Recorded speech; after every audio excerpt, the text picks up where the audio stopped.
So, Anybody have papers due?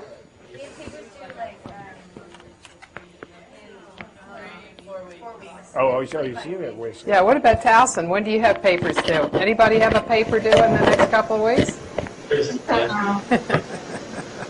I was just working on mine. I'm a graduate student now, and I have a paper due tomorrow. So how much of it have you done? Ooh, a little bit of it. It's going to be an all-nighter. No, actually, I'm in reasonably good shape.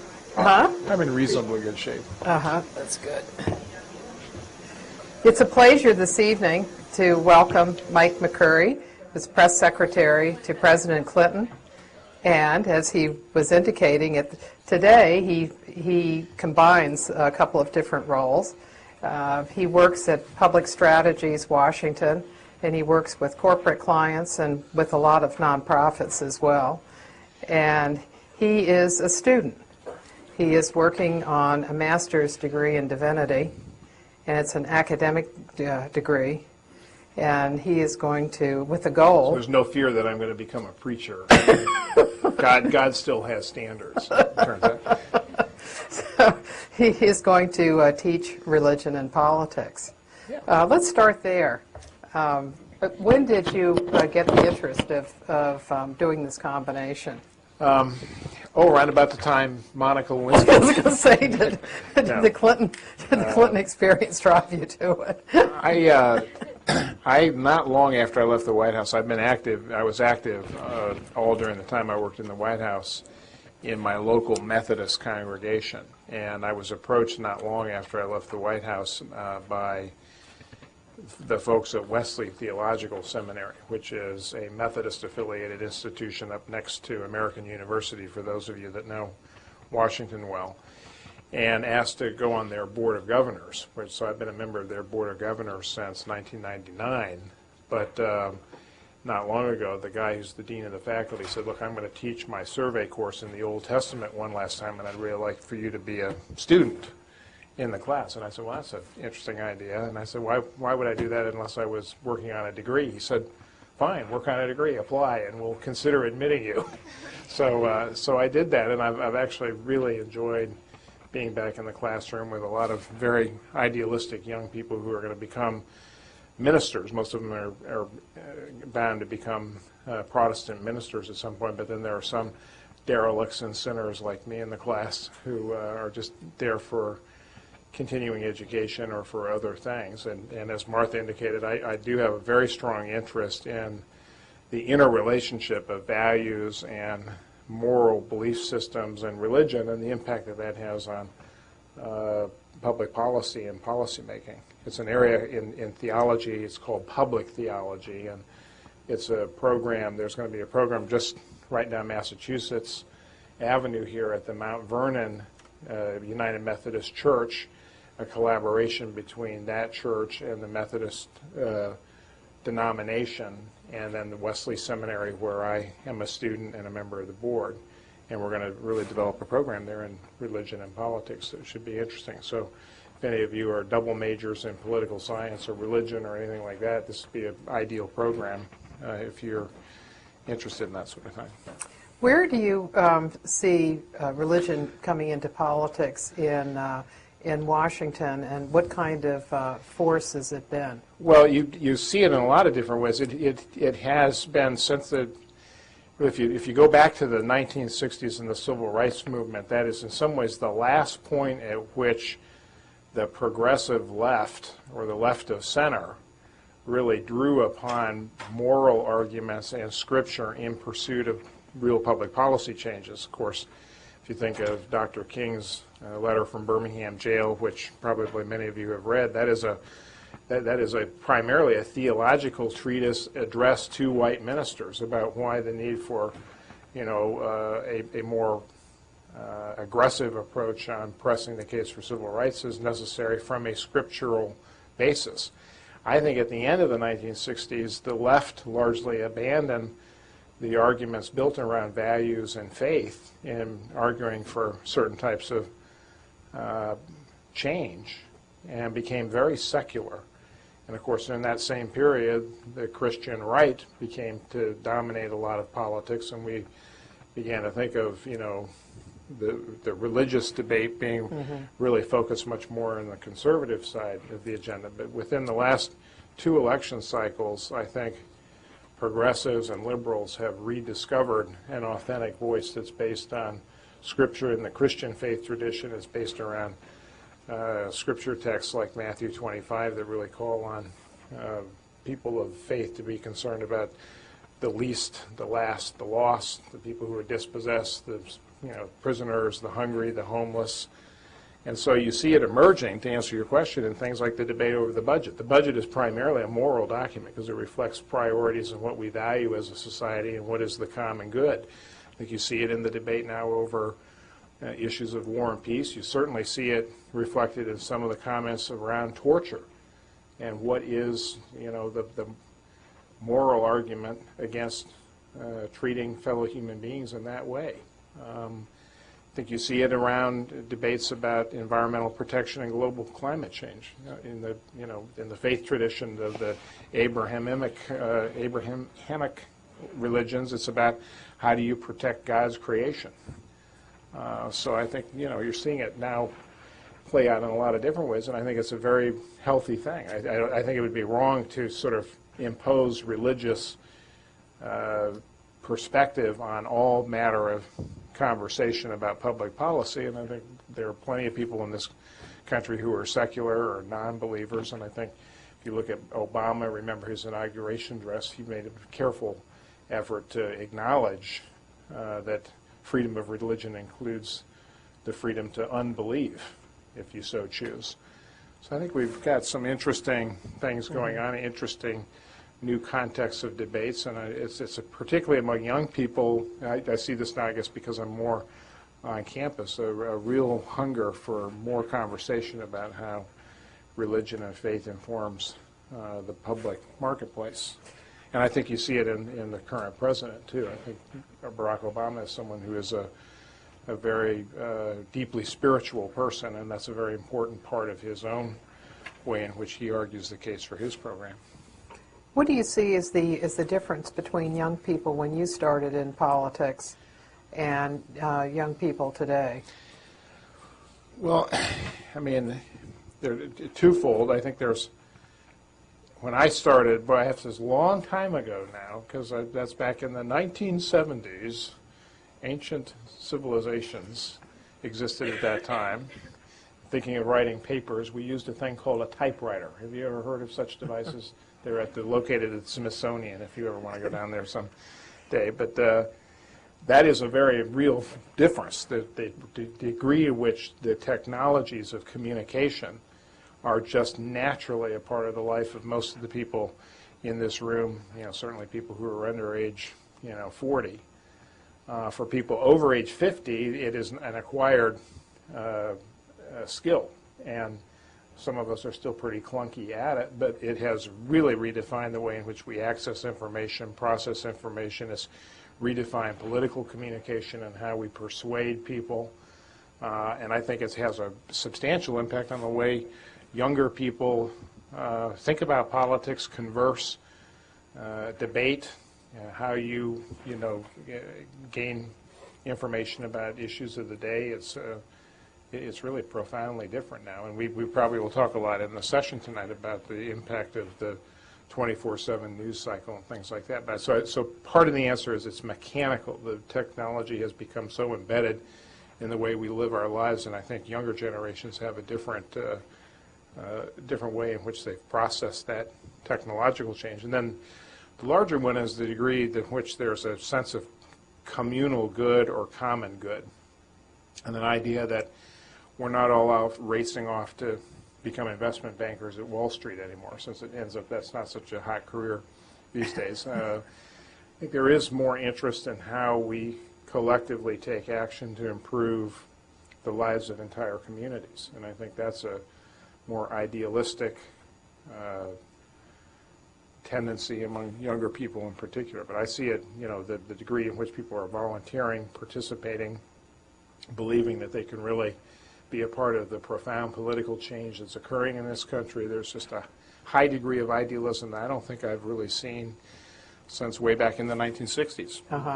And also a tolerance among young people that that maybe older people do not have. For example, even within the conservative movement, while the older parts of the conservative movement are very much against gay rights, for example, that's not the case. And younger conservatives just don't see that as an issue that they're particularly interested in. They're not going to waste their time on it. I really believe that's true. I think if you look at the exit poll data from the last election, there is a marked shift of opinion below age 50 and above age 50. And of course, if you're a partisan Democrat the way I am, it's actually largely favorable to our side of the argument, because under age 50, it's disproportionately Democratic leaning in terms of the partisan composition, disproportionately left of center in terms of the ideological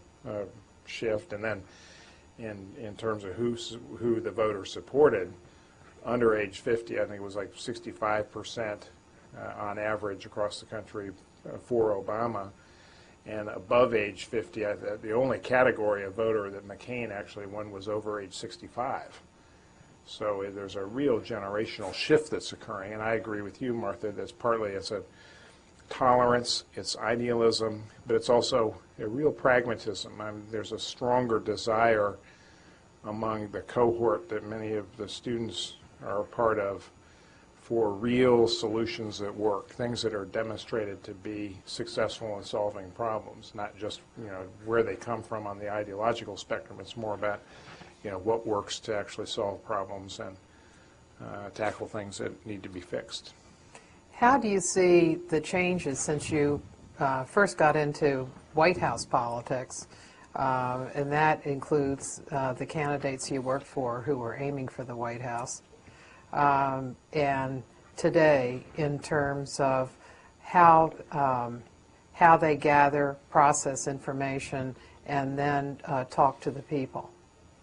Well, in the 1970s, when I first came to Washington, when I got out of college in 1976 and went to work in the Senate as a Senate press secretary, the landscape then was defined by what we now call the traditional or mainstream media. It was very concentrated. The model for communication was mass media, mass communication. So what appeared on the network news was important. What appeared on the major wire services carried out to a lot of news organizations in the country, that was important. And you oriented yourself to sort of controlling those messages that went out to that large mass communicated broadcast media. I think the model now is entirely different. The politics of the age of Clinton even is very different from the politics of the age of Obama. I think arguably with Karl Rove's innovation in the campaigns of 2000 and 2004, which was to focus political communication on grassroots networks, which they did very successfully. We can go off on a digression on that if people are interested. But I think that model of orienting towards the grassroots and narrowcasting message delivery, targeting the delivery of message on individual categories of voters or constituents, and having separate simultaneous conversations with the voters rather than one large national conversation dominated by the national media. Those are all very different models for how you reach the voter, how you persuade. And I think they're having profound impacts on the science of political communication. So that's very different. And the skill sets that go into that, I mean, you get, arguably, Bush and Clinton were the last of the baby boom presidents, because I think we're moving into a new model for what we expect of national leadership. And it's, Barack Obama sort of typifies that type of leadership. It strikes me very, it hits home for me a lot when I think, wow, this is the first president who's younger than I am, because I've never experienced that before. But it's also a very different kind of president with a different way of talking and communicating, a different kind of vocabulary, a different vernacular. He just sounds different than politicians of the Bush-Clinton era, which are were the dominant figures in the time I was coming up through politics. So I think we've seen, there's a lot of very, very important changes in the way in which we elect national leadership and who we think of in categories of national leadership. And I think these changes are permanent. I think we're going to see more of that as we go forward.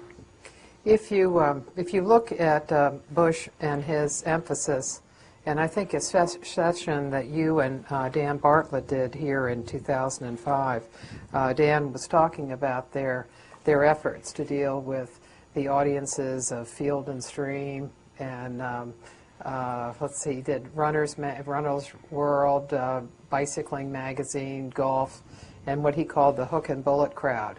And they were looking for people that they could appeal to, not on the basis of policy, but on the basis of getting to know the president. Well, you could say, what did that get them? I mean, it did get them, he was reelected, but he left office. He finally rose up, I guess, to 30% in favorability. Yeah, well, it's not, it's proof, and this is a very important point, it's not all about public relations. At the end of the day, it's also about policy and the effect of the policy and whether or not you're successful in accomplishing things that the voters expect of you, and the Bush team was not. Right. There were fundamental flaws in the way in which they approached governing the country that were not just about how they communicated or what kind of press releases they put out or how sophisticated they were in targeting messages to individual people. But don't miss the point here. They did start to develop a new methodology for communicating that really did leverage this more targeted person-to-person approach for communicating, and I think that's here to stay. That's clearly how Obama communicated during the course of the 2008 campaign. I think in some ways I spent the last 8 weeks of the 2004 campaign flying around with John Kerry, and I often say we ran a great campaign. In fact, we even thought we had won on Election Day, but the problem was we were running the last campaign of the 20th century, and Rove and the Bush team had started to invent these new tactics that I think more typify how we're communicating and persuading in the 21st century. But at the end of the day, you have to, your policies have to measure up, and they have to, achieve the goals, the large goals and vision that you set out for the country. And Bush just didn't get that job done. Mm-hmm. In some ways, though, it looks as if Obama has a dual strategy.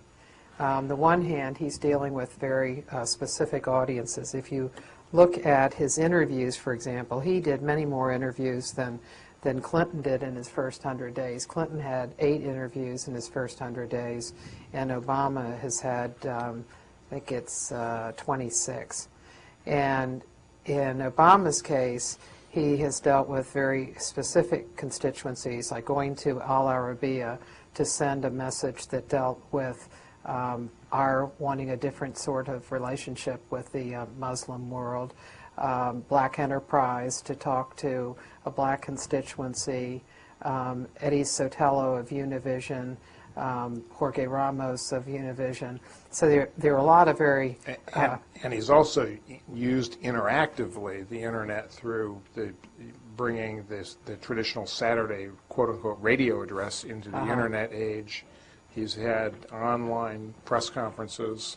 They at least experimented with them. I guess you could argue how effective those were. But I think he is experimenting with using the medium of the internet in a new interactive way. And I think that's very important in addition to the types of interviews he's done. And then he is the first president to have more than one nighttime press conference in his first East Room in his first 100 days. Nixon had one, and otherwise no president before Obama had a nighttime newser, and now he's on his third. So in a way, what it seems like is on the one hand, he's trying to create and get to a national audience, which I think recent presidents have not had quite the opportunity that he has because of the economic and financial situation. So he's seizing that opportunity, get to a national audience, but at the same time deal with some specific constituencies, like in his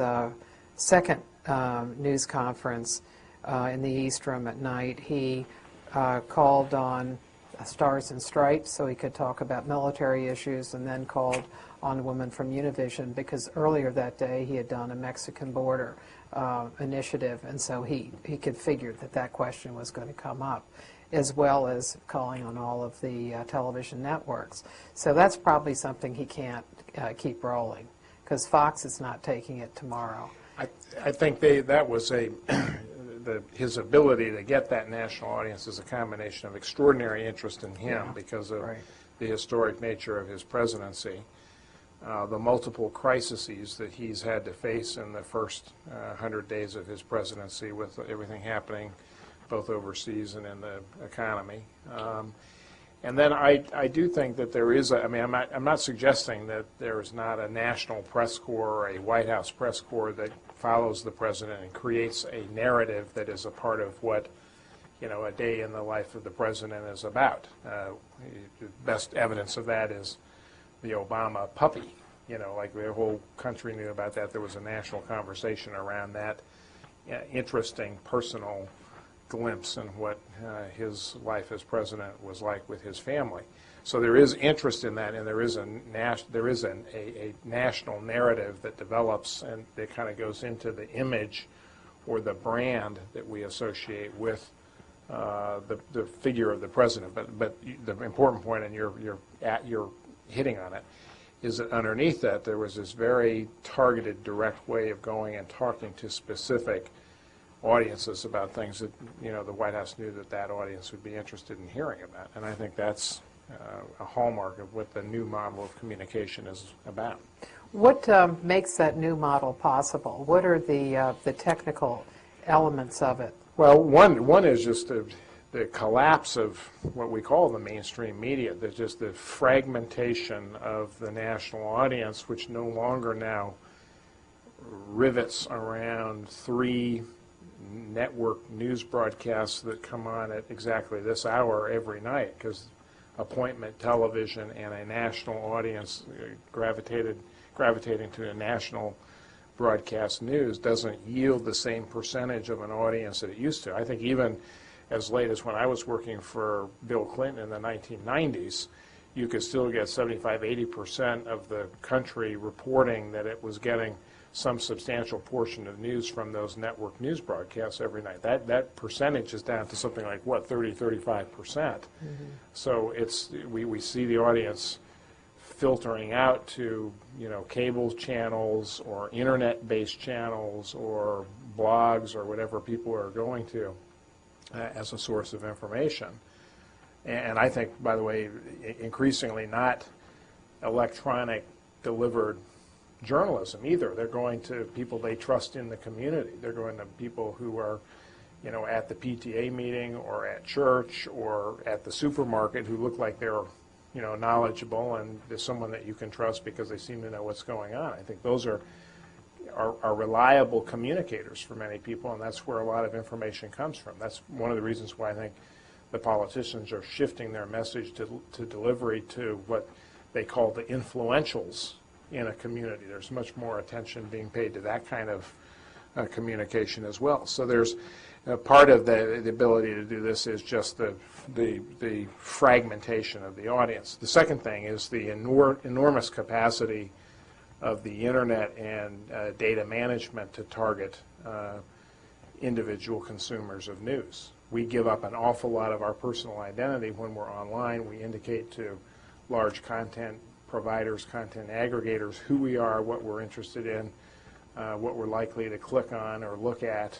And very large, massive businesses like Google are built around the information we voluntarily cough up about ourselves as we use this tool, the internet, to do what we want to do. And so that makes more possible the high degree of targeting that you see. And then I think the other thing is that just people are interested in niche areas. You mentioned Dan Bartlett from the Bush White House communications operation indicating that they would target runners or hunters or people who had their own, they did a long interview with Ammo magazine with President Bush.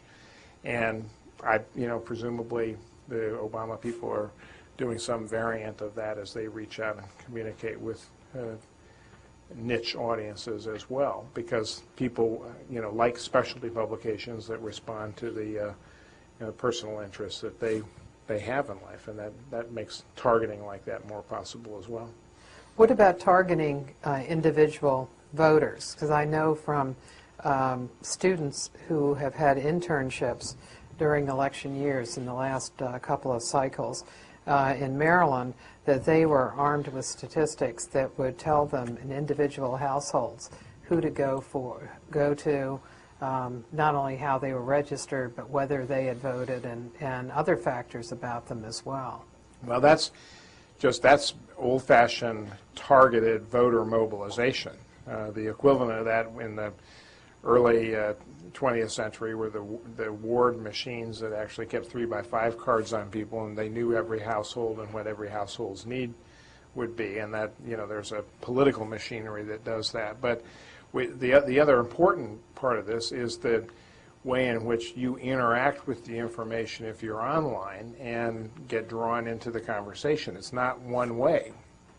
I think it's very, very critical. It's not just someone from on high delivering information to the individual household. It's asking the individual household to respond, to interact, to voice an opinion, even sometimes to participate in governance. Give us your 10 best ideas, or vote for this commercial over that commercial. The different ways in which I think the Obama campaign successfully engaged a lot of their supporters online was really about this new model. Now, they were trying to search for ways to convert that into governance, and it's not clear that the tactics of voter mobilization easily convert over to the more difficult task of helping run the country.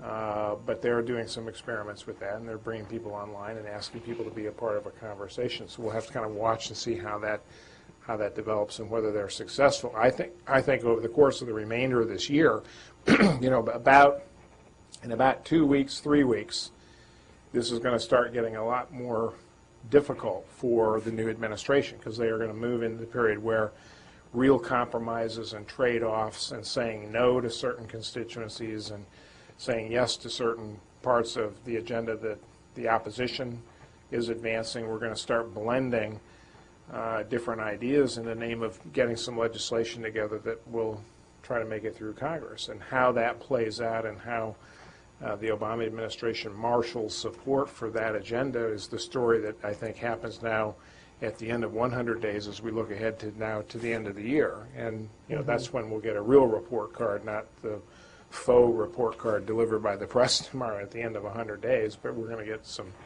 real results on whether or not we've started to bring the change that we can believe in to the way business is done in Washington.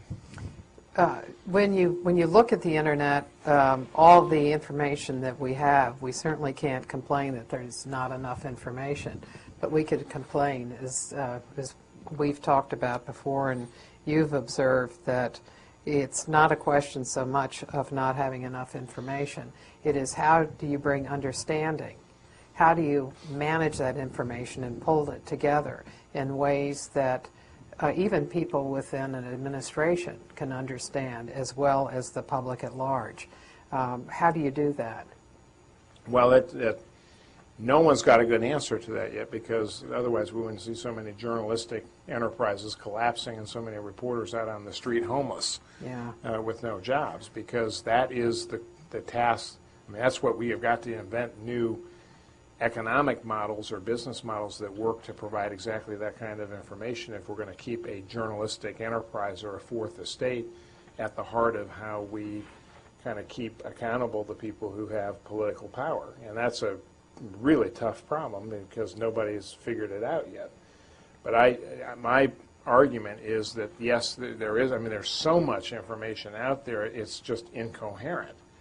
And so the news sites that are aggregating content that also have simultaneously a reputation for complete accuracy and reliability. I think those are the ones that actually will bring something of real value to a consumer. They're just going to then figure out how much can they charge that consumer for the value of that content, and that's where we're still experimenting, but I think we'll see a lot more experiments in the years ahead about how do you bring together content that's really useful and important to people that people want, and then figure out how people will pay for it so there's a real revenue that attaches to it, because it's not, there's part of the internet is just this wonderful cloud out there in which everything is beautiful and free and accessible, but that's not the way the real world works if you're trying to get content and deliver it to people so that they can actually use it for the purposes they want to use that content for. And that's another conversation, but it's an important one. I do think that I think all of us know that when we hear something or hear some wild thing or get some crazy email about some totally bizarre thing, we probably now know it's probably not true. And we're then wait for the email that will come sometime afterwards to say, oh, by the way, that thing that you just heard, this wild rumor, well, it turns out that's not true, and here are the facts. So there's an active industry out there that's at least trying to debunk the urban legend and trying to get accurate information to the end user.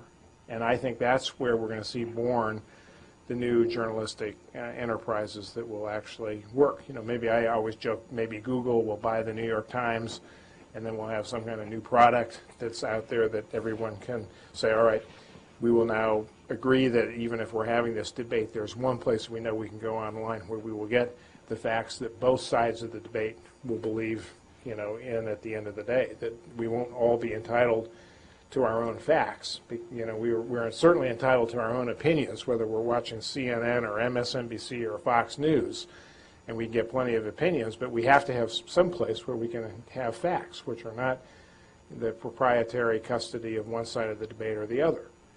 And I think that's where we are falling short right now, but I also think that's where the real opportunities exist. So if any of you are studying journalism on the side or had some notion that you wanted to go into journalism, I think there will be real careers there that will be, good careers for people, because I think we're going to see that kind of business develop. A good example of what's going to be lost is we had as a guest a few weeks ago George Condon from Copley, and Copley's bureau no longer exists. Right. And he and a group won a Pulitzer Prize for their coverage of the Congressman Duke Cunningham scandal. And now that same kind of coverage, they can't produce it. But that's true, and I feel their pain, and his in particular, because he's such a good guy. But part of the problem is they had a bunch of people over age 50 like me running those businesses, and they had no clue what they were doing in an age when people were not reading ink on newsprint anymore. I mean, I would hazard a guess if we took a vote here, how many of you actually go out and pick up a newspaper off your front doorstep every day and read it cover to cover? It's like, anybody? Probably not. Like you have to be our age. And that's because nobody's going to do that anymore, because it's all going to be accessible online.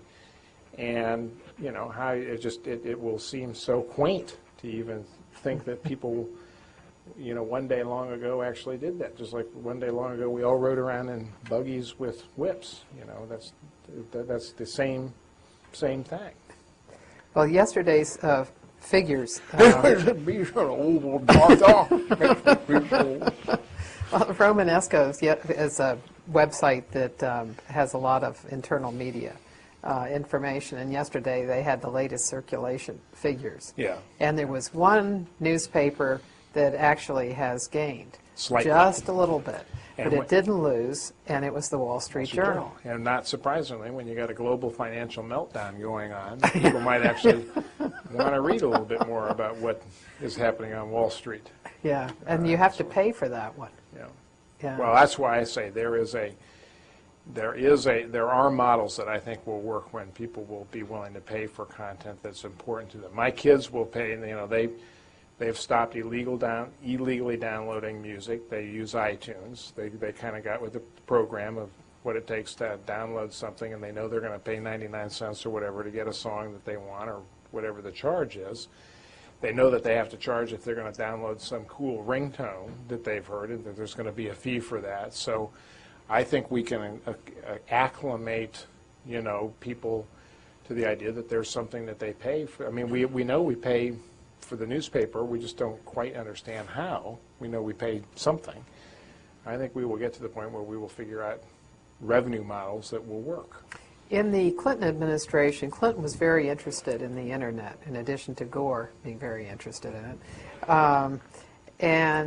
I can remember several different events where they brought people in from all of the major companies, including the computer makers as well as internet startups.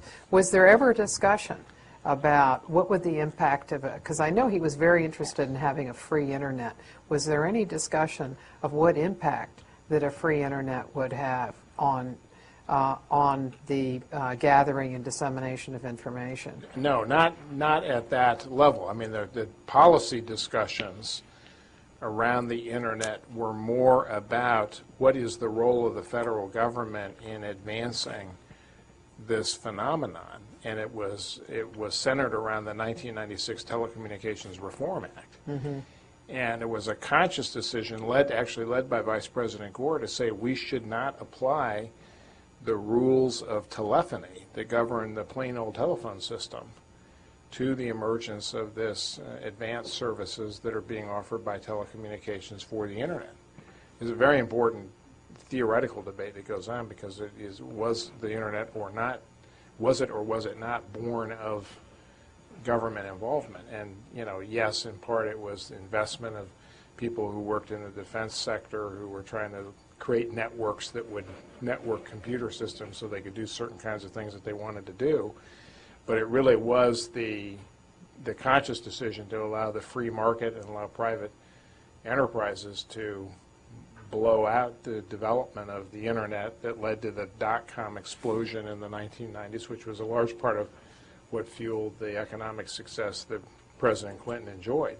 Now, some of that washed away in the bursting of the dot-com bubble in 2000, but a lot of it did last, and we've had kind of a resurgence, and clearly the internet digital economy is a very critical part of our economic future now. But we did not, and I plead guilty on this, I did not recognize, just as one example, the profound role that the internet could have in providing information to the public.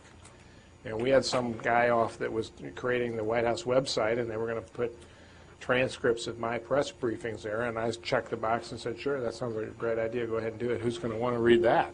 I just sort of discounted what the importance was. But that's become a critical tool for people who are trying to understand the processes of government, and I'd argue that we're not doing a good enough job of bringing technology and creativity into how we make public information available.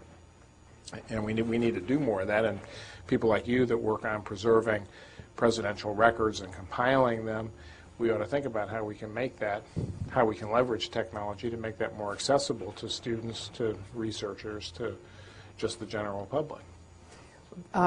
Much of what you've been talking about deals with the public and its connection with government. When you were press secretary, where did you see the public fitting in to governing? Well, I saw them, whenever I went and stood at a podium like that one, I thought to myself, they're out there watching.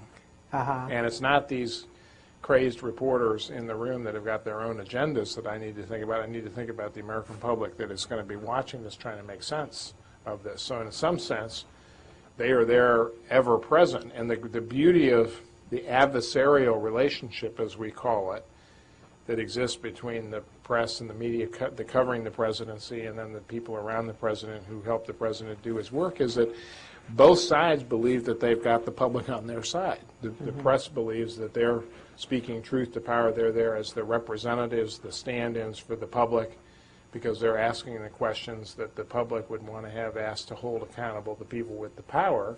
And of course, on the flip side of the relationship, the political actors believe, well, the public, if they just knew what we were doing, clearly they would think what we're doing is good, because we know from our own polling, or we know we think we're on the right track, we think we have a good argument for what we're about here, so clearly the public will be on our side. So the interesting thing is both sides of this relationship think that they are working in the best interest of the public, and and yet it's so often they're in conflict with each other, and the agendas are in conflict, and that's where you see the play out of what happens day in and day out in the press briefing room. But I think I became very conscious towards the end of the time I was there that the more we're doing spin, or what was called being spin doctors, the more that was part of the conversation, the more we were probably making it harder for the public to get what they wanted, which was someone just tell me what happened. I can figure out whether I'm for or against it on my own. I don't need Rush Limbaugh to tell me. I don't need someone else to tell me, Keith Olbermann. I just need to know what the facts are, and then I will figure out what my position is. So stop spinning me. Just give me the reliable, accurate information that I can use to make a decision. And I think we see a hunger for that now. And I realized in retrospect how much of a political actor I became in doing my job as press secretary. I wish I had probably stayed a little bit more on let's just stick to what the factual presentation is about, because that'll help people more at the end of the day. Every press secretary says that, by the way, in retrospect, and that you get caught up in being an advocate for the president or trying to help the president make a case, because you're there with your colleagues and you're sort of thrust in the role of being a proponent or a representative of the president's program. And I've taught a lot, and you and I have talked about the role in the role of the press spokesman in other democracies, Western democracies, is filled by someone who is a career person who's divorced from the political world. We are sort of unique in having a person called a press secretary who's both a political figure appointed by the president as a political appointee, who also has the role of being an official spokesman for the government. If you look, though, at the administrations that have followed you, and both Bush and Obama, that in their case they saw the opportunity of the podium for the press secretary as a place to try to persuade people, not so much a place to provide information. I've been doing some interviewing recently, and I found that when I asked people the difference between the Office of Communications, which we have talked about as a persuasion operation, and the press office as an information operation, they have not seen that difference. To them, the difference is that the Office of Communications does long-range planning and that the press office does daily operations. But there's no difference as far as persuasion is concerned. And the problem with that is, like you say, where does the public get information they can trust? And because particularly if at the same time a lot of the journalistic entities are becoming more and more opinionated, or more and more creatures of whatever part of the political spectrum they're trying to attract for audience share purposes or circulation purposes. And so I really agree with that. I think I was conscious when I did briefings, I would always be aware of, I would be wearing different hats at different moments. Sometimes you're there trying to get basic factual information out so that reporters can write their stories so people can figure out what the hell's going on that day. Then there are other moments when you are trying to kind of rebut your critics, or rebut what the Republican leadership on Capitol Hill is saying, and you're sort of in conversation dialogue with them. And then there are other times when you're just basically trying to advance an argument that the rest of the White House and the president is putting forward. And I think unless you signal to your audience where you're coming from, or make it clear what the different different roles are that you're playing, it becomes a little hard for the public to follow. Well, are you being the official spokesman now? Are you being the apologist for the president? Are you being the cheerleader? Are you being the attack dog against the opposition? What's the role that you're playing at this given moment? And we ought to make that a little easier for people by separating out the function. I think the Obama team so far, and you correct me if I'm wrong, I think they have tried to bring out more of their experts who are there just to kind of help illuminate a particular policy initiative. And I think that's a very good use of the press relations apparatus at the White House to bring in people who are even career people in government, who are not necessarily part of the political machinery at the White House, but just people who are there because they're knowledgeable. They can tell you firsthand about what's going on. There's a guy in the absence of someone who's politically appointed, who's the head of the Centers for Disease Control.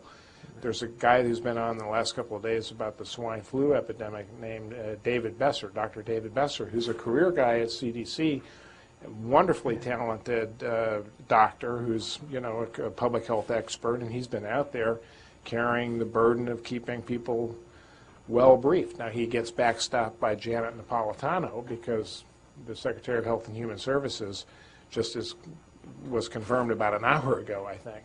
So, now we'll see Catherine Sebelius in that role. But we've got a blend of people who are experts along with the people who are the political appointees and accountable, and I think that's the right model. We need a little bit of both. Yeah, and they came out, Vesser, Napolitano, and then Brennan came out with Gibbs on Sunday to do a briefing.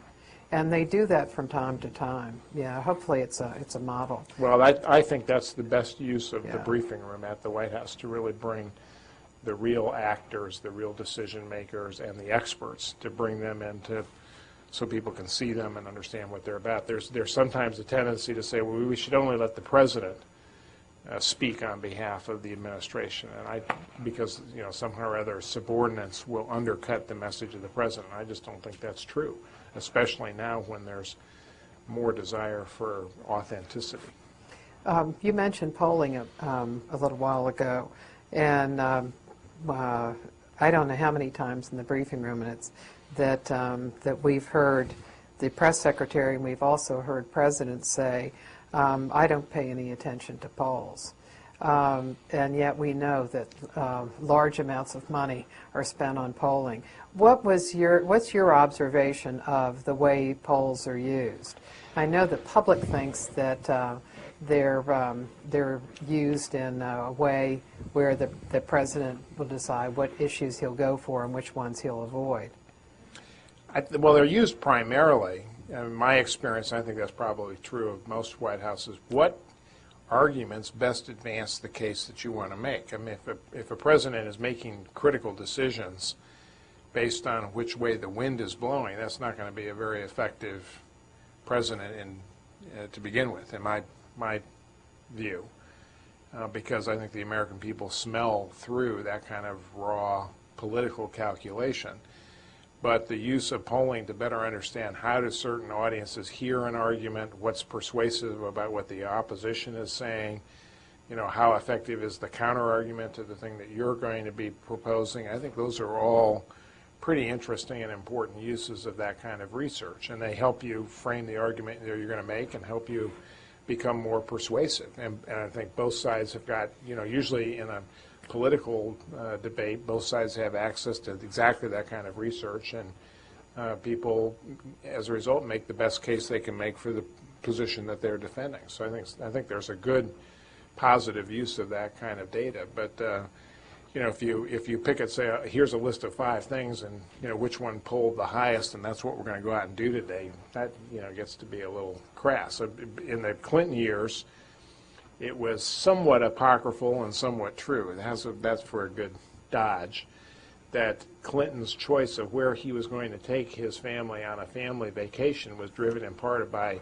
how people would react to the choices he made. Like, was it better to go off to Martha's Vineyard and sip Chablis and eat brie with all the liberal hoity-toities, or was it better to go camping in Wyoming? And I think the first family went camping in Wyoming. I believe that was the last time they tried that together. And that was... And was polling a part of that decision? I'll never tell. I guess I just did.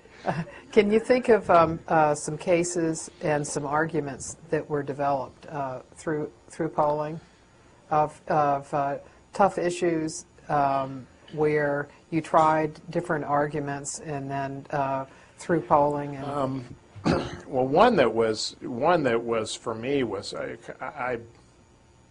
I consider one of the better times that I had as press secretary was taking a very complex regulatory issue, which was the premise on which you were going to regulate tobacco as a drug. And the technical premise of the regulation was that a cigarette is a drug delivery device. A cigarette is a drug delivery device designed to administer a dose of nicotine to the human body. And on that basis, the Food and Drug Administration then, in the Clinton years, we promulgated regulations to allow them to regulate the sale of and manufacture of tobacco, later struck down by the Supreme Court. But, you know, that was such a technical rationale for how we were going about doing something pretty important, which was taking on big tobacco. So taking on big tobacco to protect kids and keep kids from dying from nicotine addiction. Those were the thematics that emerged out of some pretty careful research that then allowed you to frame a very complex regulatory decision in a way that would be a little more, you know, user-friendly for the public. So that's an example, because if we had started with getting down into the weeds on how we were drafting the regulation, I don't think anybody would have paid much attention. In fact, we did that. We brought in the Secretary of Health and Human Services and the head of the FDA to do the briefing, and it got so technical and bogged down that the reporters were scratching their heads saying, we can't figure out what this is all about because it was too complicated. So we, you know, finding ways to actually frame those things so that they had a little more resonance, that was important. And you see this from time to time, and it's really more about the language that you use. A pretty complicated debate about inheritance taxes in America and what value should we tax at death became, for the Republicans who cleverly were against any form of that type of taxation, the death tax. And by creating a phrase that really sort of owned that debate and framed that debate, I think they were very successful in making a political argument why there shouldn't be taxes on any form of generational inheritance.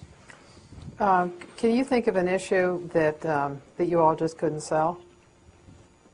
That there was no way that you could get it across? Yes, there was early in the Clinton presidency in 1995. We had, and this is in the era before Lou Dobbs, we had to make a case why the United States should be in support of a financial instrument that would help bail out the Mexican peso. And there was just no conceivable way that you could try to win that debate with arguing why it was in the interest of the United States and our economy to go rescue the Mexican economy. And, you know, President Clinton said, well, we don't really have a choice. We have to do it, so we'll just have to try to make the best argument we can. But it was not very politically popular, and it was very hard to sell, and it involved a lot of currency questions and the functioning of international financial markets, which I think is very difficult stuff for people to understand anyhow. I brought people over from the Treasury Department to explain it because I wasn't competent to do it myself. So there are sometimes when you just have to, the functioning of government requires you to do something that's not going to be a winner, and you just have to accept that and do the best you can. Okay. Let's take some questions. Towson, you have some questions there?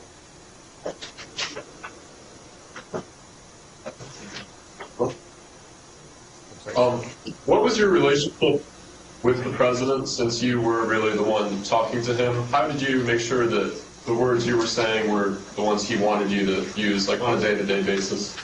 Yeah, it's a great question. The first thing was to remind myself every morning when I got out of the shower and looked myself in the mirror that nobody on earth cared what my opinion was on any subject.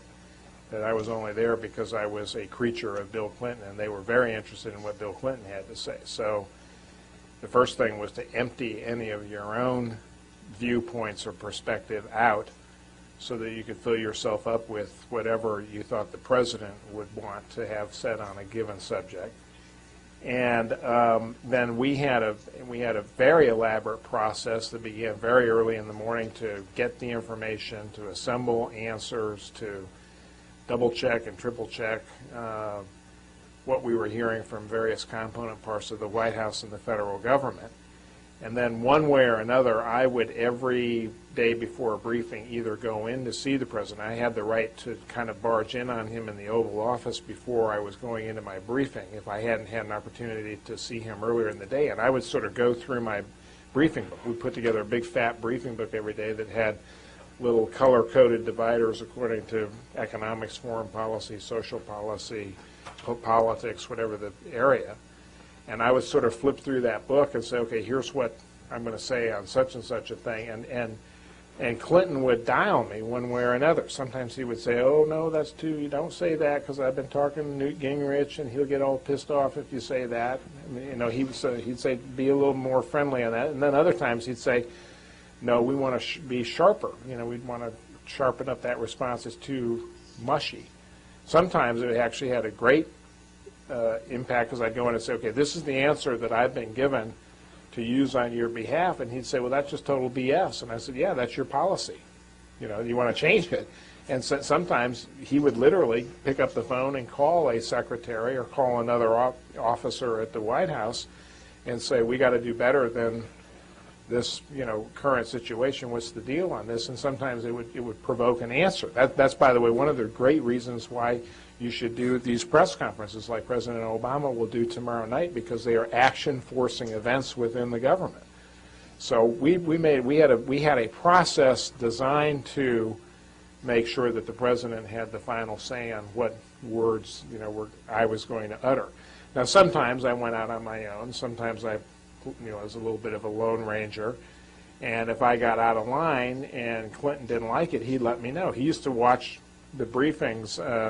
When I first started doing the White House press briefings, they were not televised live, thank the Lord, but they were on C-SPAN late at night. So Clinton it was a night owl, as everyone knows, and he would be sitting there channel surfing sometimes and would see one of my briefings, and he'd pick up the phone and call. If the phone started ringing at 11:30 at night, I'd say, oh my God, he's watching the briefing again, because he'd watched the replay of my briefing. And he'd kind of call and give me running color commentary. Oh, I like that answer. You shouldn't do this, or you shouldn't say that, or I wish you had said this. I mean, he always had some comment on it. And I finally had to tell him, I said, you know, because I had small kids. I had, you know, a baby in the house at that point. And, you know, he was just waking up the whole family. And moreover, my day started at 4:30 a.m. So I finally had to tell him, you know, can you not call me at 11:30 at night? Which is, you know, and he never did after that. And I always kind of thought to myself, you know, I cut myself off from what is one of the most valuable things that anybody can have at the White House, which is direct access to the president. But I mean, I literally would have, you know, fallen apart and been dead on my feet the following day if I'd had to talk to Bill Clinton all night long. Mm-hmm. So he started calling Rahm Emanuel instead. True story, by the way. Uh-huh. Because Rahm used to yell at me. He goes, you know, crying out loud, now he calls me at night. Yeah, Rahm, once in an interview I did with him, he was talking about Clinton calling him. He said that he knew that one time that he could talk to Clinton, and for a long period of time about the coming week was on Sundays. And so one Sunday he got a call from Clinton. And so it was around the time of the budget, of balancing the budget. And so Rahm he said to the president, I know why you're calling. It's about, you know, about this wonderful initiative that you've had and how successful it was, and it was just terrific. And then he said, then there was silence. And then Clinton said to him, Do you know a six-letter word in French that, because he was doing the New York Times, a crossword puzzle? But that's true. I mean, he would do the crossword puzzle and watch the briefing and Lord knows what else. So. You all have a question? Over here? We'll take you next. Thank you. President Clinton is always criticized for his inconsistency and indirection with his domestic and foreign policies. For example, Sino-U.S. relations experienced huge downs and ups during his administration. I'm wondering, did you feel embarrassed when you had to change your tone from time to time when confronted by the media? How did you deal with the situation? Thank you. Well, it's a good question, and it's a good example. And it was abrupt changes of policy in the foreign affairs area usually came about because of issues that had been raised during the campaign period. One of the truths of American politics is there is largely continuity in the conduct of our foreign policy from administration to administration, with slight changes of emphasis and certainly different tonal qualities. I mean, we're seeing a different tone in American diplomacy now from the previous 8 years. But remember, President Clinton came to office promising a much harder line on human rights and holding much more accountable leaders in Beijing, particularly following the democracy movement in the 1980s.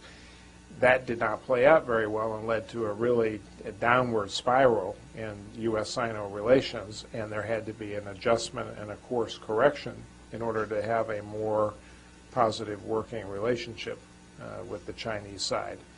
So there was certainly some shifts. Now, was that embarrassing? No, because it largely was opaque to the American people. It was very highly visible to the Chinese side when we made shifts in our diplomacy, even gradual or minute shifts. But there was very little consequence of that on the U.S. side because there was just such not a great deal of interest, not a lot of coverage. We did not do many 180-degree reversals of position. In fact, I'd be hard-pressed to think of one. There was one that was embarrassing, I think, to many people in the White House was during the course of the 1996 re-election campaign. President Clinton agreed to sign a thing called the Defense of Marriage Act, which I think was an openly anti-gay piece of legislation, but it was politically, at the time, popular and very hard for him not to sign it. The justification was if by signing that he prevented a constitutional amendment on gay marriage from getting political velocity. But I don't think many people were me included, very happy with having to stand up and defend that decision. I don't think President Clinton was very happy having been put in the political position of taking that position. But I think the complexity of managing foreign policy in the face of certain promises made during the campaign was something very hard for President Clinton during the first term. There were a series of issues, Somalia, Haiti, Bosnia, in which the rhetoric of the campaign couldn't be matched with the reality of governance when we actually were responsible for running foreign policy. You see some of that same thing happening now with Obama. There's been a marked shift in his tone on things like free trade agreements from the rhetoric of the campaign to the reality of governing. And that is probably normal course of business for most presidencies. In this past week, he spoke about Armenia. Yeah. And during the campaign, he had talked about its genocide rendered against the Armenians. Yeah. And then when you suddenly understand the way in which that will have impact in Turkey at a time when the secular government of Turkey is fragile because of perceived slights to nationhood, then you begin to moderate the tone, which is exactly what Obama did. And he did it. Just like Clinton did the same thing Clinton had done during that. Yeah, and in his case, he said, my policy is the same, my feelings are the same, I'm just not using the word genocide. because it has such enormous implications in it as far as our relationship with Turkey, and I find that destructive, so I'm not using the word that I used during the campaign. Towson, question? You spoke about you're talking about religion being a source of our moral values, and I guess thinking about that a little, do you think it's still appropriate for Americans to talk about one nation under God, or in God we trust, and if not, what would be a more appropriate phrase in those situations as far as moral guidance is concerned?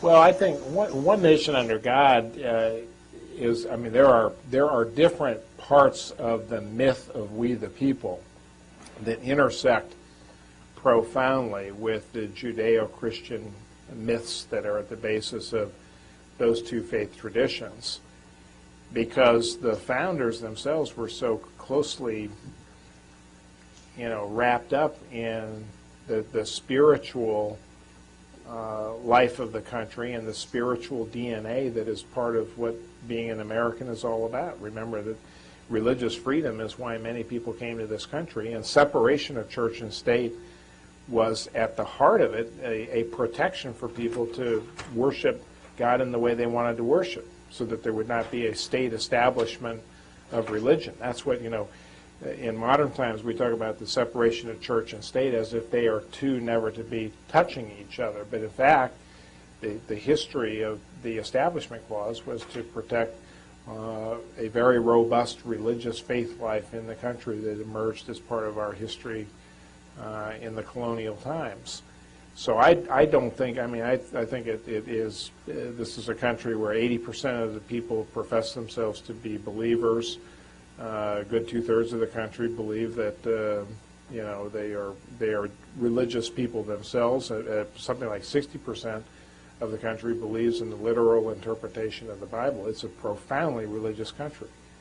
And I think understanding how faith can shape decisions in the public realm and embracing that and not being and talking about it in a more conscious way, I think is a very healthy thing. Now that goes with the stipulation that you respect those from different faith traditions and respect those who do not profess a religious faith. But I do think that I do think that we are a country with that tradition, and it would be hard for us to walk away from that tradition, including in the way in which we stamp slogans on our coinage, among other things. Yeah. Over here. Thank you. I was just wondering, earlier in the interview, it was brought up, presidential interviews. And I'm wondering, why do you believe that some presidents have chosen to do more than others, more interviews, at least in the first 100 days? And then Professor Kumar mentioned statistics of Clinton did 8 or so, and Obama's done 26. And I'm wondering if you at all regret not pushed Clinton to do more, but that he had done more interviews. Do you regret that now? Well, I have at least some.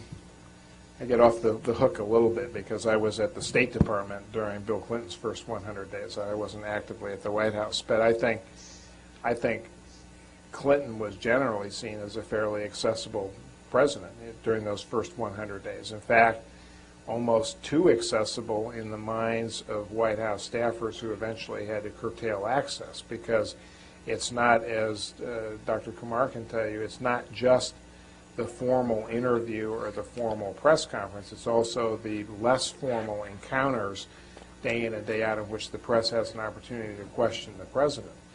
And in Clinton's case, he'd go out for a jog in the morning and sometimes stop and get a McDonald's. And I think at one point he was getting his coffee at McDonald's and having a walking press conference with the White House press pool traveling around with him. And there was a real effort to kind of limit that kind of access. It was not seen as presidential to have the president walking around in his jogging suit talking about important matters of state. So access by the media to the president is something that really is heavily litigated always between the press corps that's at the White House and the White House staff and the president. And I think on balance, I think Clinton got to a point where he was in the early part, I mean, in the first term, the first 4 years, he was comfortable in his interactions. We did quite a number of interviews. I think the number, though, reflected more what we've talked about earlier in the evening. It was there are such an explosion of diversified publications that reach niche audiences that if you want to try to hit those targeted audiences, you do more of those kinds of interviews rather than the broad-based interviews with the network television or the large national newspapers. So I think it just is it's part of the shift, and part of the numbers reflect the changes in the media itself over time. And I think, too, if I look at three types of interchanges: presidential press conferences, and that breaks down to joint and solo; short question and answer sessions, which is where a pool of reporters that Mike's talking about, like in the Cabinet Room, Oval Office, Roosevelt Room, and then interviews. And Obama has stressed interviews, and what he has not done were short question and answer sessions. In the contrast is enormous, because at this point Obama's done, I think he did one yesterday, so it's up to 17. He's done 17 of these short Q&As, and Clinton had done 82. Yeah.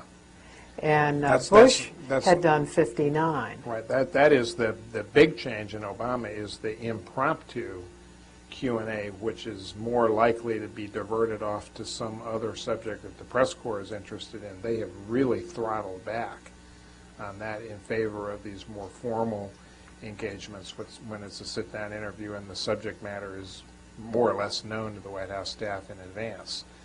And I think that's a real change. I mean, they are much more disciplined and precise about managing their encounters with the media, right down to the president standing there and being very, very clear that he is calling on a list of reporters that's been handed to him by his staff, and he's not going to pick favorites in the room. He's going to go through a very carefully constructed list. And, you know, the subliminal message to the reporters, I think, is if you want to get on that list, you better go cozy up to Robert Gibbs and other people, and otherwise you're not going to make the cut. And that's a very different, it's a change in the power relationship between the media and the press. I never would have dreamt that I could get away with something like that when I was at the White House, but I think things have changed so much because the power equation is so much different. That the press doesn't have kind of the inherent power that it used to have, you know, even a decade ago. If you had told Clinton who to call on, he would have. He probably wouldn't have followed. He wouldn't have listened anyway, because he knew the press corps. And he knew the rhythm of what he wanted to do, too. I mean, I'd stand in the corner and say last question, and then he'd let the press conference go on for another 30 minutes sometimes. Yeah, in the State Department. Yeah, he was just... Several times he was trying to stop it. He enjoyed it. It was performance art for him. I think when you watch Obama do these press conferences, you get no sense that he enjoys the encounter. He's very businesslike and very...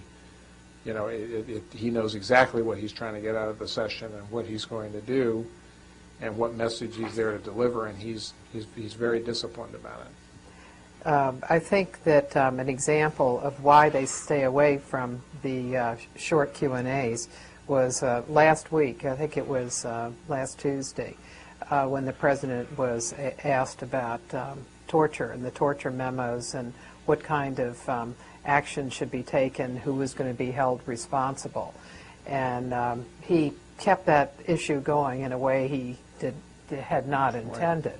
Right. And so the press secretary, on 2 occasions since then, has sent a message that they're not going to do that again, that was a mistake. When a reporter was saying the other day, was asking about something that Gibbs said, we don't deal in hypotheticals. And so the reporter said, well, the other day the president was talking about what should be done on torture. He's dealing in hypotheticals.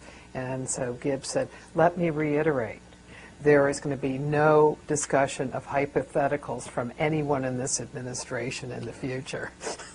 So I thought the next 100 days there are probably going to be fewer than 60 short question and answer sessions. And on news conferences, they had pretty much the same, except that Obama's had 3 nighttime news conferences, and Clinton had not had any. But in the joint news conferences, one of the things that I thought was interesting in the differences is that in his first 100 days, Clinton had joint press conferences with Canada, with the Prime Minister of Canada. He had England, he had Mitterrand, he had Rabin, Yeltsin, and I think there were 8 of them, and Miyazawa from Japan, and all of them were in the United States. All of them took place in the United States, and it reflected his interest in bringing people here. In Obama's case, all of his joint newsers have been with foreign leaders, have been out at particular meetings. But So it depends on what you're doing. That's also a reflection of some of the tonal quality in U.S. diplomacy, moving away from, the idea that we are exceptional and they would all beat a path to our door has given way to a need right now for more reaching out and more diplomacy to embrace this country is a little more on an equal footing. Yeah. Which consequence of the last 8 years. As press secretary, how do you handle a situation like, say, the Lewinsky case where the president really has no moral justification of his actions? And how, in your opinion, was Clinton almost able to overcome it and yet remain so popular amongst Democrats even over the past few years? Well, I think in that instance, everything about the normal way we did business at the White House got turned upside down. I spent most of my time as press secretary working hard to get all the information so that I would be on top of anything that developed at the White House and know what the answers to the follow-up questions would be. We worked very hard at accumulating that substance. When it came to Bill Clinton and Monica Lewinsky, it was exactly the opposite, which is there was one statement that had been developed by the president in consultation with lawyers. None of us had talked to President Clinton about the matter because if we had, we would have been subject to subpoena and would have had to hire lawyers ourselves. So we never had private conversations about what's the deal with you and this intern. So we pretty much stuck to a script that didn't change for 8 months. And in that 8 months, I think the real problem, how did President Clinton survive that? Well, the public got very sick and tired of hearing the same questions asked all the time with the same answer being given all the time. And that's why they finally said, quite literally, move on. Get off this subject, move on to something else. And then secondly, people were very satisfied with Clinton's performance in office. His job favorability ranked high, the performance of the economy was strong, so people felt secure about their economic future, and they just came to believe that there were more important things than what Clinton did or did not do with this intern. I think you're right, your premise of your question, there was a loss of moral authority because of what President Clinton eventually had to confess that he had done that probably made it hard to achieve everything that he wanted to achieve in his presidency. And that was a big price to pay for, his behavior. But he paid the price. He made the apology appropriately to the country for having misled the country, even though he, I think in his heart of hearts, believed that he had not really misled the country. But that's all, how do you define sexual relations? Anybody like to go there right now? Well, the answer, for those of you who are young and don't remember, it all has to do with oral sex and how you count oral sex at the end of the day, which was a fun thing to have to stand up and talk about day after day for 8 months. When you know your wife is watching the briefing. So, anyhow. But I think that's the answer to the question. The question is just it went on so long that people just got so sick of it that they didn't want to hear about it anymore, and they tended to discount the gravity of the matter at the end of the day. And people are pretty forgiving. When Reagan was questioned about his role in Iran-Contra, and he went on television and made an apology. He said, "I really didn't think that we had anything to do with this," and then people bring me these memos showing that actually we did, but gee, I just didn't remember that way, but I guess that's the way it was. So you can apologize, but try to, at the same time, just keep on thinking what you were thinking. Yeah, in the back. Yeah, we'll take one him, and then we'll take one more, Towson. First, I want to say thank you. It's been very interesting. As a person who studies theology, what do you think Obama should do? What kind of church should he choose? Thanks. This is much debated now because there was a story in the Washington Post today about where will they eventually choose to go worship and what church will they become a member of. And I think, as much as everything that the president does, from picking a puppy to what schools his children go to all the kind of little quality of life things that come up at the White House, at the end it's like any other family trying to make a decision about where to go to church when they move to a new community. You want to pick a place where you feel like you are comfortable and you feel like the expression of faith and the proclamation of the gospel that you hear fits with what you personally believe. And I think in his case, it's going to be a place where two young children can grow up and be in a youth program and be nurtured in their own faith. And so I think that a large part of it will be where he feels like his kids will have a good experience too. He's been, he knows it's not just a personal decision because of the experience he had with the church that he worshiped at in Chicago and the more incendiary comments of the minister there, which was, probably unfair to Jeremiah Wright. I don't think that really reflected entirely his entire body of work as a preacher. But I think they understand they will have to be conscious of what kind of clergy leadership a church has, what kind of community is it. They will have an impact on that church. My friends at Foundry Methodist Church, that's where Bill Clinton worshiped when he was at the White House, and having the president show up for worship on Sunday mornings is, taxes the capacity of any church. So they'll probably have to pick a place that can accommodate the president and all the hoopla that goes with that on a Sunday.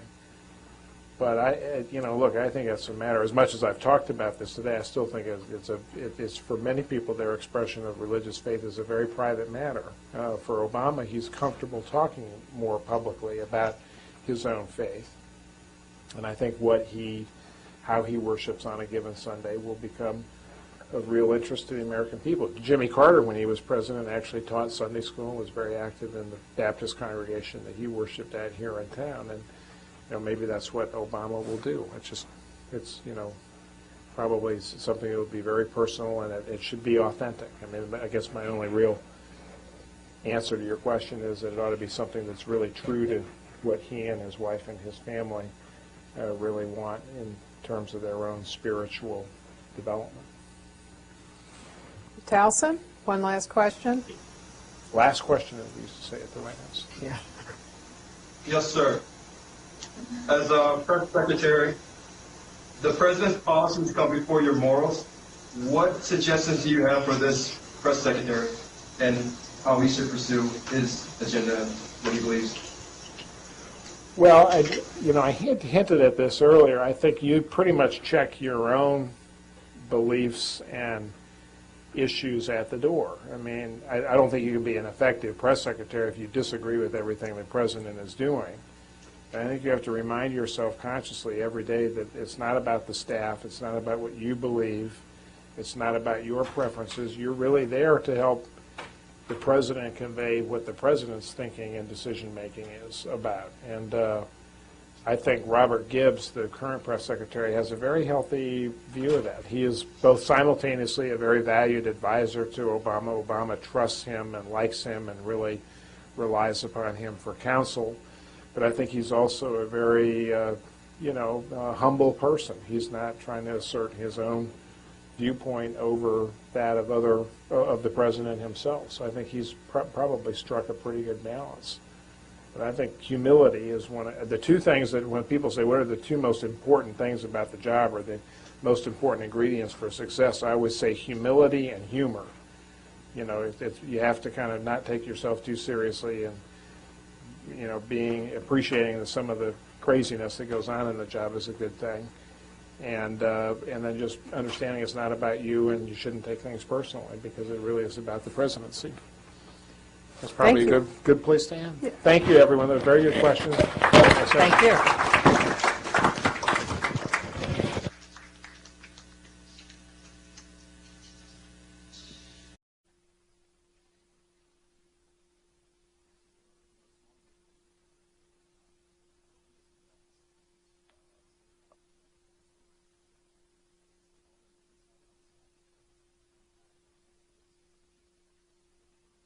So,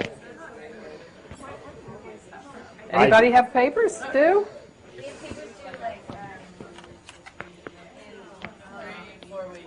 Oh, you see that waste. Yeah, what about Towson? When do you have papers due? Anybody have a paper due in the next couple of weeks? I was just working on mine. I'm a graduate student now, and I have a paper due tomorrow. So how much of it have you done? Ooh, a little bit of it. It's going to be an all-nighter. No, actually, I'm in reasonably good shape. I'm in reasonably good shape. That's good. It's a pleasure this evening to welcome Mike McCurry, as press secretary to President Clinton. And as he was indicating, today he combines a couple of different roles. He works at Public Strategies Washington, and he works with corporate clients and with a lot of nonprofits as well. And he is a student. He is working on a master's degree in divinity, and it's an academic degree. And he is going to, with a goal. So there's no fear that I'm going to become a preacher. God still has standards, it turns out. So he is going to teach religion and politics. Yeah. Let's start there. When did you get the interest of doing this combination? Around about the time Monica Lewinsky. I was going to say, did the Clinton experience drive you to it? I not long after I left the White House, I was active all during the time I worked in the White House in my local Methodist congregation. And I was approached not long after I left the White House by the folks at Wesley Theological Seminary, which is a Methodist-affiliated institution up next to American University, for those of you that know Washington well, and asked to go on their Board of Governors. So I've been a member of their Board of Governors since 1999. But not long ago, the guy who's the dean of the faculty said, look, I'm going to teach my survey course in the Old Testament one last time, and I'd really like for you to be a student in the class. And I said, well, that's an interesting idea. And I said, why would I do that unless I was working on a degree? He said, fine, work on a degree, apply, and we'll consider admitting you.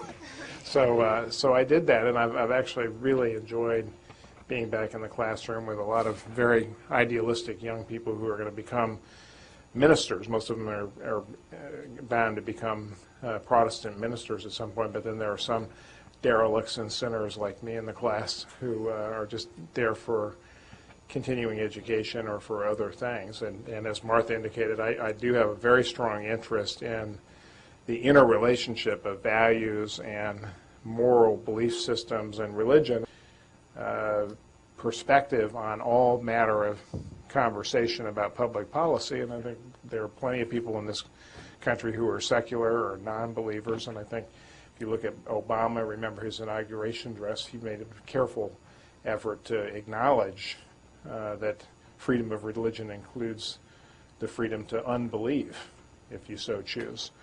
So I think we've got some interesting things going on, interesting new contexts of debates, and it's particularly among young people. I see this now, I guess, because I'm more on campus, a real hunger for more conversation about how religion and faith informs the public marketplace. And I think you see it in the current president, too. I think Barack Obama is someone who is a very deeply spiritual person, and that's a very important part of his own way in which he argues the case for his program. What do you see as the difference between young people when you started in politics and young people today?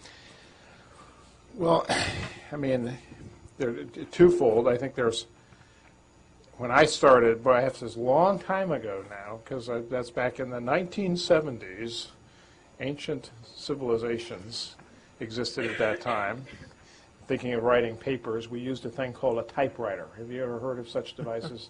They're located at the Smithsonian, if you ever want to go down there someday. But that is a very real difference. The degree to which the technologies of communication are just naturally a part of the life of most of the people in this room. Certainly people who are under age, 40. For people over age 50, it is an acquired skill, and some of us are still pretty clunky at it, but it has really redefined the way in which we access information, process information. It's redefined political communication and how we persuade people, and I think it has a substantial impact on the way younger people think about politics, converse, debate, how you gain information about issues of the day. It's really profoundly different now, and we probably will talk a lot in the session tonight about the impact of the 24/7 news cycle and things like that. But so part of the answer is it's mechanical. The technology has become so embedded in the way we live our lives, and I think younger generations have a different way in which they've processed that technological change. And then the larger one is the degree to which there's a sense of communal good or common good, and an idea that we're not all out racing off to become investment bankers at Wall Street anymore, since it ends up that's not such a hot career these days. I think there is more interest in how we collectively take action to improve the lives of entire communities, and I think that's a more idealistic tendency among younger people in particular. But I see it, the degree in which people are volunteering, participating, believing that they can really be a part of the profound political change that's occurring in this country. There's just a high degree of idealism that I don't think I've really seen since way back in the 1960s. And also a tolerance among young people that that maybe older people do not have. For example, even within the conservative movement, while the older parts of the conservative movement are very much against gay rights, for example, that's not the case. In younger conservatives, just don't see that as an issue that they're particularly interested in. They're not going to waste their time on it. I really believe that's true. I think if you look at the exit poll data from the last election, there is a marked shift of opinion below age 50 and above age 50. And of course, if you're a partisan Democrat the way I am, it's actually largely favorable to our side of the argument, because under age 50, it's disproportionately Democratic leaning in terms of the partisan composition, disproportionately left of center in terms of the ideological shift, and then in terms of who the voters supported. Under age 50, I think it was like 65% on average across the country for Obama. And above age 50, the only category of voter that McCain actually won was over age 65. So there's a real generational shift that's occurring. And I agree with you, Martha, that's partly it's a tolerance, it's idealism, but it's also a real pragmatism. There's a stronger desire among the cohort that many of the students are a part of for real solutions that work, things that are demonstrated to be successful in solving problems, not just where they come from on the ideological spectrum. It's more about what works to actually solve problems and tackle things that need to be fixed. How do you see the changes since you first got into White House politics? And that includes the candidates you worked for who were aiming for the White House. And today, in terms of how they gather, process information, and then talk to the people. Well, in the 1970s, when I first came to Washington, when I got out of college in 1976, and went to work in the Senate as a Senate press secretary, the landscape then was defined by what we now call the traditional or mainstream media. It was very concentrated. The model for communication was mass media, mass communication. So what appeared on the network news was important. What appeared on the major wire services carried out to a lot of news organizations in the country, that was important. And you oriented yourself to sort of controlling those messages that went out to that large mass communicated broadcast media. I think the model now is entirely different. The politics of the age of Clinton even is very different from the politics of the age of Obama. I think arguably with the impact that that has on public policy and policymaking. It's an area in theology, it's called public theology, and it's a program, there's going to be a program just right down Massachusetts Avenue here at the Mount Vernon United Methodist Church, a collaboration between that church and the Methodist denomination, and then the Wesley Seminary, where I am a student and a member of the board. And we're going to really develop a program there in religion and politics that should be interesting. So if any of you are double majors in political science or religion or anything like that, this would be an ideal program if you're interested in that sort of thing.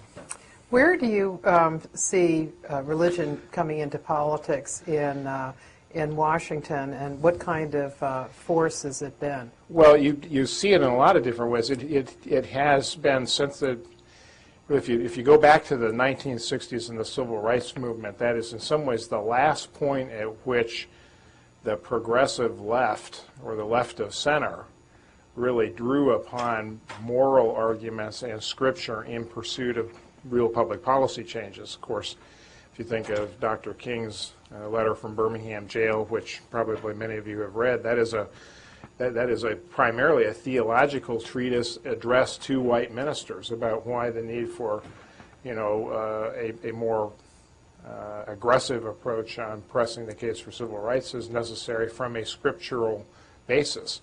I think at the end of the 1960s, the left largely abandoned the arguments built around values and faith in arguing for certain types of change and became very secular.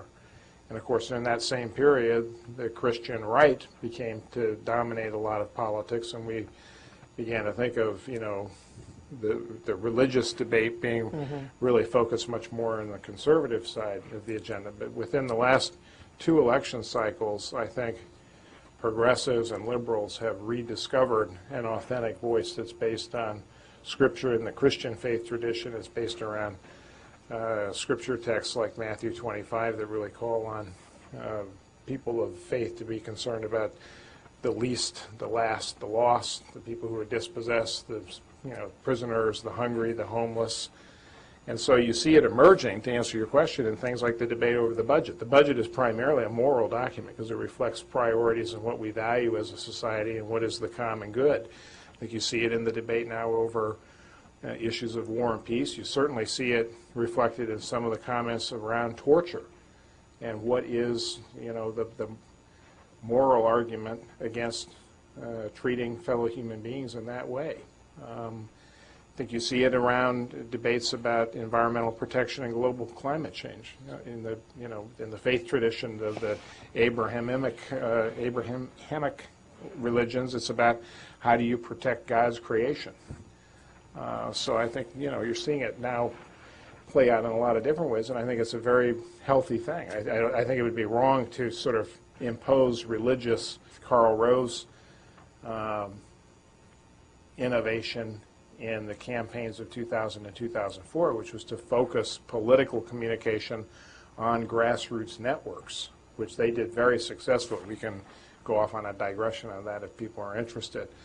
But I think that model of orienting towards the grassroots and narrowcasting message delivery, targeting the delivery of message on individual categories of voters or constituents, and having separate simultaneous conversations with the voters rather than one large national conversation dominated by the national media. Those are all very different models for how you reach the voter, how you persuade. And I think they're having profound impacts on the science of political communication. So that's very different. And the skill sets that go into that, I mean, you get, arguably, Bush and Clinton were the last of the baby boom presidents, because I think we're moving into a new model for what we expect of national leadership. And it's, you know, Barack Obama sort of typifies that type of leadership. It strikes me very, I mean, it hits home for me a lot when I think, wow, this is the first president who's younger than I am, because I've never experienced that before. But it's also a very different kind of president with a different way of talking and communicating, a different kind of vocabulary, a different vernacular. He just sounds different than politicians of the Bush-Clinton era, which are kind of were the dominant figures in the time I was coming up through politics. So I think we've seen, I mean, there's a lot of very, very important changes in the way in which we elect national leadership and who we think of in categories of national leadership. And I think these changes are permanent. I think we're going to see more of that as we go forward. If you look at Bush and his emphasis, and I think a session that you and Dan Bartlett did here in 2005, Dan was talking about their efforts to deal with the audiences of Field and Stream, and let's see, he did Runner's World, Bicycling Magazine, Golf, and what he called the hook and bullet crowd. And they were looking for people that they could appeal to, not on the basis of policy, but on the basis of getting to know the president. Well, you could say, what did that get them? I mean, it did get them, he was reelected, but he left office. He finally rose up, I guess, to 30% in favorability. Yeah, well, it's not, I mean, it's proof, and this is a very important point, it's not all about public relations. At the end of the day, it's also about policy and the effect of the policy and whether or not you're successful in accomplishing things that the voters expect of you, and the Bush team was not. Right. There were fundamental flaws in the way in which they approached governing the country that were not just about how they communicated or what kind of press releases they put out or how sophisticated they were in targeting messages